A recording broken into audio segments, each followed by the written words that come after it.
Hey guys, last week I dropped a new update for my topographic landscape material pack. It's a fully procedural shader setup for, let's say, stylized landscapes with the topo lines, sea level control, and a lot of room for customization. This update adds two brand new master materials with support for custom masks and landscape layers. And in this video, I'll quickly show you how to use them. And if you're new to the material, I highly recommend checking out the first video where I go through the full setup and explain everything in detail. Alright, let's jump into the update. Okay, once you open up the showcase level included with the pack, you'll see several landscape examples. The top two might look identical at first, but they serve different purposes and use different material workflows.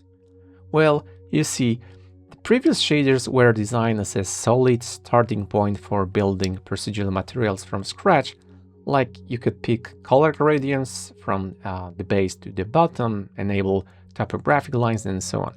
But what if you need more control? One of the strengths of other landscapes is to support for paintable landscape layers. And that's exactly what the material on the left is built for, combining the procedural base with layer-driven control. So let me show you how to use those layers. If you go to the top left corner, switch to Landscape mode. And under the Paint tab, you'll see all the layers supported by this material. Just make sure you're painting on the landscape that actually has the correct material assigned, otherwise those layers won't show up here. Before you start painting, you actually need to create a layer info first. Click the plus icon here and you'll see two blending options. I'm gonna go with no weight blend. Layer info lets you set things like physical material or hardness, but we don't really need to touch that as defaults are fine. Alright, once the layer is selected, just hold down left mouse button and paint. To erase, hold shift. You can tweak some brush settings if you want, but that's basically it. So this is how I added details like the question mark, some arrows and similar elements. Now, if you open up the material instance, you'll see it supports up to 8 paintable layers, and their colors blend together based on the alpha or strength you can set in the landscape tool settings. For example, if I set the strength to, let's say, 0.5 and start painting on the layer 01, it comes in a semi-transparent and blends with the base elevation gradient. The same applies to the higher number layers. They basically stack up at each other like, the layer 01 is the lowest and the layer 08 is the highest.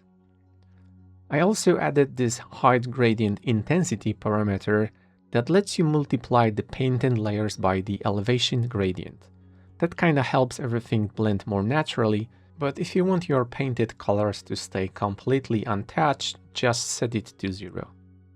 Now, if we back to the layers list, you'll notice two more layers we can paint. Remove effects and sea level override. These are directly tied to the parameters you can find in the material instance, so let me show you how those work. The sea level override is pretty much self-explanatory. This layer lets you paint additional water in areas where it wouldn't appear automatically through the procedural setup. And if you watch the first video, you know that the material uses the sea level parameter to float the terrain up to the certain height. But if you want something like a lake sitting above that sea level, you can just paint it in manually. And that's exactly what I did here. I even added a small connecting stream to tie it together. The Remove Effects layer works a bit differently from the others. Instead of adding new things to the landscape, it's there to remove procedural effects. You just paint over the areas where you don't want them to appear. And now, in the material instance, you select which effects this layer removes. That way, you can selectively remove things like topographic lines or the grid if those are enabled in your material. And here I painted this little island to remove unwanted topo lines, and we can preview that really quickly by switching it on and off.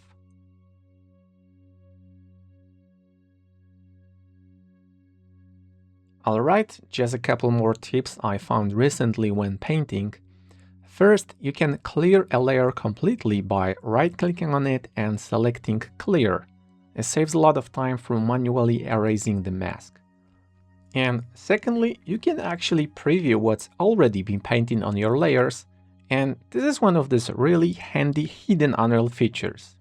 So when you're in landscape mode, there's this Layer Debug Visualizer option. You click on it and everything turns black, but you also get checkboxes under the layers. Now, you can preview up to 3 different layers at once using the RGB channels.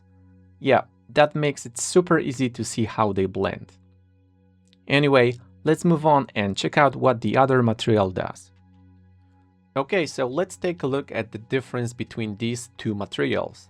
This one is based on custom masks. So instead of using landscape layers, you can now import grayscale textures that act as layer masks. You might be wondering now, why would you use this instead of painting them directly on the landscape? Well, there are a couple of reasons.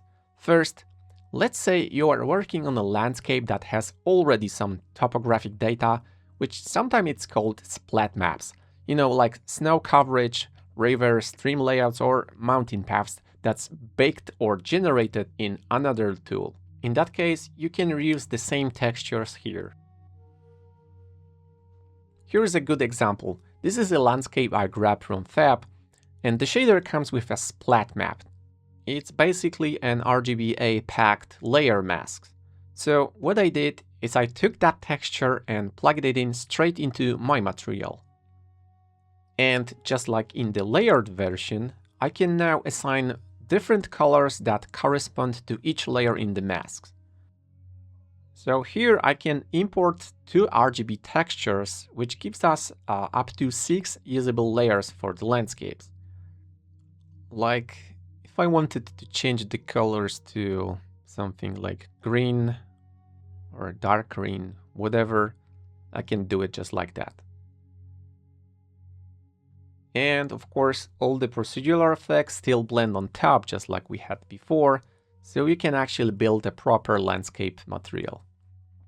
Now, if I only wanted something like the paths, I could simply disable the second mask and use a single channel from the first one. So since that's just a white mask, there's no need to assign multiple colors.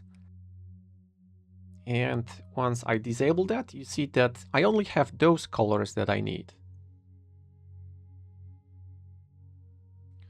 Alright, so the second reason is that you can actually work in third-party tools like Photoshop and get much more precise control.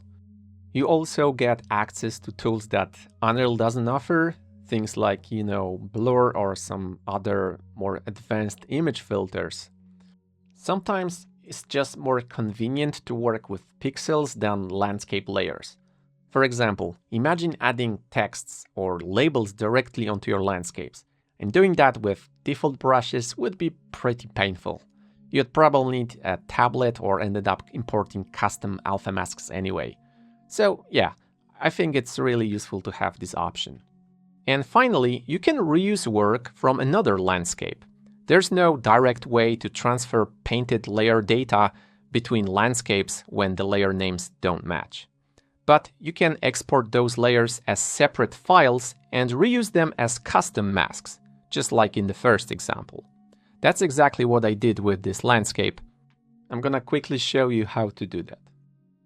Select the landscape that already has a material with layers, switch to landscape mode, go to manage, import, and then export.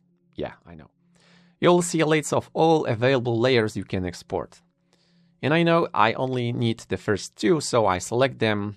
And let's go ahead and choose a folder, then simply click export. So these saved textures can be now used as custom masks. One thing to keep in mind is resolution. It will match the landscape resolution from the details panel. And that's usually not a power of 2, so mipmaps won't be generated. You can of course rescale the texture before importing in any image editor, or you can simply open it up in Unreal and in the texture, you can change power of 2 mode. That said, the texture resolution itself isn't that important as long as the material instance uses correct landscape resolution values. So let me show you what I mean. If I now plug in some completely different mask like this wave pattern, you see it still appears correctly on the landscape even though the resolution doesn't match.